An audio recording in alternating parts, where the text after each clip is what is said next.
คือมันเลยที่ที่สองก็คือเก่า คนละทางเลย แปลว่าเนี่ย อ้าวยังไม่เข้าใจโจทย์กันนี่นะ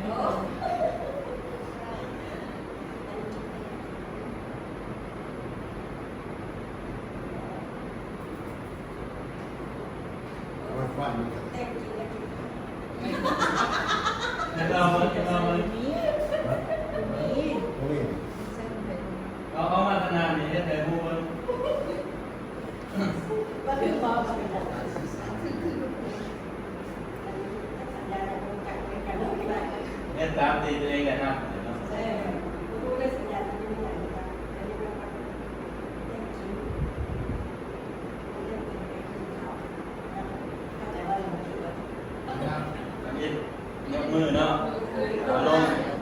แล้วกำมือนี่หลายขึ้นมาโป๊ะฟัก1 2 3จับกินไปให้ยืดเลย คือว่าผมมีมาปุ๊บเลยสิเด็กมันจะจ่อว่าจะ ตอน ซื้ นี้ อ เป็นยกมือเอาลูกเนาะแล้วจับมาแล้วนี่งานมือเป็นโป๊ะแล้วก็ฟัก1 2 3แล้วก็มาจับ